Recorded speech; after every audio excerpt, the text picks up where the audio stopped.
ensinar agora, Deus literalmente ensinando de uma maneira difícil a Nabucodonosor para que ele pudesse reconhecer que só o Senhor é Deus. Daniel 4 tem como destaque a constância do caráter de Daniel. Nós já vimos o capítulo 1, o capítulo 2, o capítulo 3, nós agora entramos no capítulo 4, nós podemos observar que Daniel permanece o mesmo. Ele vem crescendo com o passar do tempo e o caráter dele continua firme e decisivo em servir e obedecer ao Senhor e a sua palavra. É tão firme o caráter de Daniel que chega a fazer Nabucodonosor emitir um documento oficial autobiográfico sobre Daniel, sobre o Deus de Daniel, e espalhar por todo o vasto império. Agora, algo fora do comum vai acontecer no capítulo 4. Nabucodonosor vai admitir abertamente o seu orgulho. Ele está entrando num tempo perigoso e ele vai admitir e demonstrar o seu orgulho, a sua insanidade, a sua insanidade temporária, o seu comportamento bestial, porque a Bíblia vai dizer que ele vai se transformar num animal e ser regado pelo orvalho da terra. Eu queria ter que fazer um parênteses. Há muitos anos atrás, quando eu tinha 2 ou 3 anos de convertido, eu cismei de fazer teologia, né? Porque eu estava na igreja e, na minha percepção, ali não tinha muitas pessoas que dominassem, na minha percepção, que dominassem, que conhecessem a palavra. Eu coloquei no meu coração, falei assim, eu preciso aprender essa palavra, porque eu quero dar aula aqui nessa igreja, por motivo me levou para a teologia. E é interessante que uma das minhas primeiras aulas, eu nunca tinha lido a Bíblia toda, e quando um professor mencionou que havia um rei na Bíblia que tinha virado um animal, eu questionei porque eu nunca tinha visto isso nas Escrituras. Eu falei, não, isso não é verdade não, eu na minha ignorância. Isso não é verdade não, como é que alguém pode virar um animal? E eu ali, aí na aula, claro, eu questionei abertamente, no meu coração, você está viajando, não existe isso, nem como é um animal assim. E aí ele foi no texto e mostrou também que a minha ignorância ficou só para mim mesmo, eu estou compartilhando com você, por não saber que isso tinha acontecido nas Escrituras. Por quê? Porque eu nunca tinha acessado esse contexto de Daniel, capítulo 4. Mas, de fato, está narrado nas Escrituras e aconteceu com Nabucodonosor.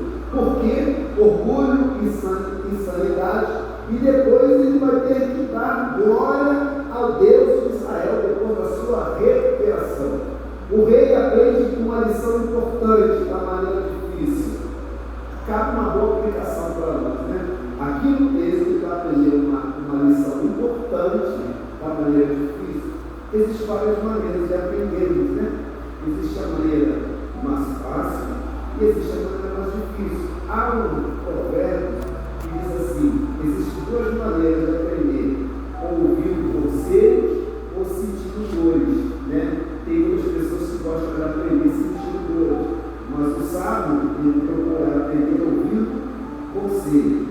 E aí outro parênteses aqui que não falta nessa casa são conselheiros que assumem esse altar sempre que acessam a palavra, eles estão nos orientando para que as nossas decisões sejam iluminadas pelas Escrituras. É difícil, mas é possível decidirmos à luz da palavra de Deus. Ele vai aprender da maneira difícil, como acontece com muita gente hoje em dia. A Bíblia diz, em Provérbios 16, 18, precisa abrir, que a soberba precede a ruína e a altivez de espírito a queda. Todas as vezes que nós somos soberbos, nós estamos sinalizando um indício de que vamos fraquejar, de que vamos cair.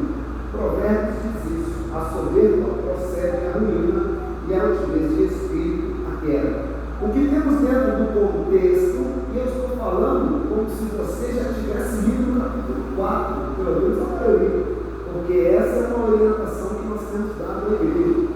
Nesse mês de janeiro, procurem ler o livro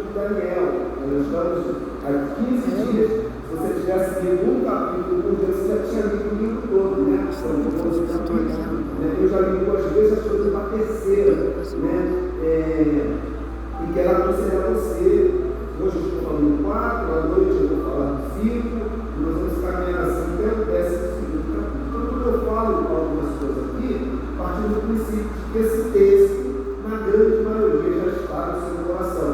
Mas ainda assim fiz questão de ler com você para acessar de novo a sua lembrança, lendo todo o capítulo juntamente com a igreja. Nós temos aqui dentro do contexto do 4, primeiro, agitação do sonho do rei. No capítulo 4, do versículo 4 até o 18, nós vamos ver Nabucodonosor ter um sonho. Olha o que diz no capítulo 4, eu quero ler na minha versão. Diz assim: eu, Nabucodonosor, estava satisfeito e próspero em casa no meu palácio. Estava resolvido. Eu, Nabucodonosor, estava satisfeito e próspero. Diz assim: não me falta absolutamente nada, estou aqui resolvido. Aí ele vai desenrolando no seu sonho, vou apontar aqui no versículo 11, ele diz assim, no meio do sonho, ele diz: a árvore cresceu tanto e a sua copa encostou no céu, era vista até os confins da terra. O que está acontecendo aqui? Deus está mostrando para Nabucodonosor, no seu sonho, a grandeza do seu reino, a maneira como Deus havia o engrandecido.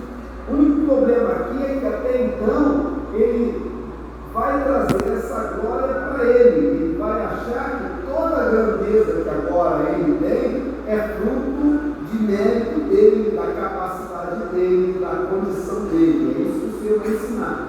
Deus então começa a tratar com o rei para ensinar pela graça que, embora ele, Nabucodonosor, estivesse pensando que ele era o Senhor da terra, porque ele vai falar isso, o Senhor vai ensinar para ele que o Senhor dos exércitos, o nosso Deus, é o Senhor de toda a terra.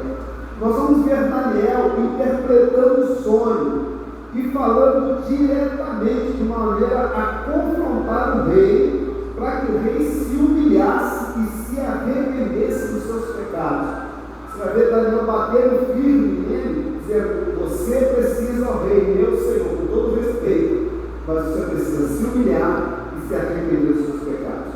É interessante quando lemos o texto, nós podemos observar e vamos encontrar nas Escrituras, eu falo isso mais na frente, que alguns profetas não tinham medo de confrontar os governantes, independente de quais fossem, por mais poderosos que eles fossem. Depois que nós vemos aqui no capítulo 4 a agitação do sonho do rei, entra Daniel para interpretar, e Daniel avisa o rei do perigo que ele estava correndo. Quando Daniel vai tratar com Nabucodonosor, mostrando para ele o sonho, Daniel vai dizer assim: olha rei, o sonho que o Senhor teve, o Senhor na verdade está correndo um grande perigo. Por quê? Se o Senhor não se arrepender, porque tudo que o rei estava trazendo crédito para si por suas realizações, o seu coração estava se tornando orgulhoso demais. Então Daniel vai falar para ele: muito cuidado com esse orgulho do seu coração. Fala para o seu irmão: muito cuidado com esse orgulho do seu coração. No primeiro sonho, quando nós encontramos, o rei havia descoberto que Deus governa o reino dos homens. Ele tem lá o sonho da estátua, da imagem. Deus ali no ensino mostra que, embora Nabucodonosor estava governando ali na Babilônia, que tinha conquistado praticamente toda a terra, Deus agora vai mostrar para ele que o governo dos homens está nas mãos do Senhor. E não há na terra nenhum trono que esteja em segurança. Fiquei feliz quando eu acessei essa informação, porque é uma informação espiritual e a gente pode contextualizar. Não há na terra nenhum reino que esteja em segurança. Por mais ou maior que seja a potência, é só a gente observar a história, é só você voltar um pouco na história, você vai ver as grandes potências que já foram levantadas, todas elas foram destruídas, foram desfeitas, e vai continuar sendo assim. Por quê? Porque o Senhor continua sendo o Senhor de toda a terra. A Bíblia diz que alguns ele exalta, outros ele abate. Ele é o Senhor da história. A história, o curso da história não está no governo dos homens. O Senhor é quem governa todas as coisas. E aqui ele deixa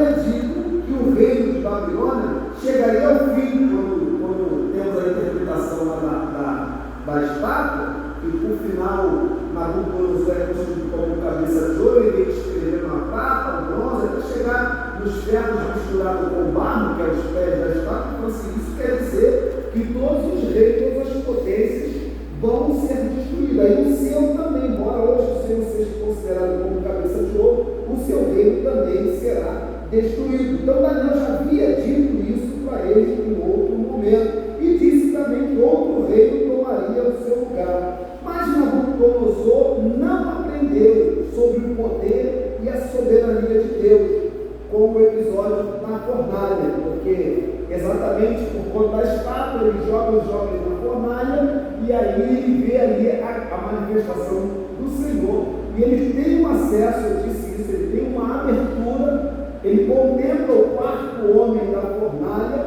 e ele ali tem uma experiência de saber que realmente existe um Deus que é infinitamente maior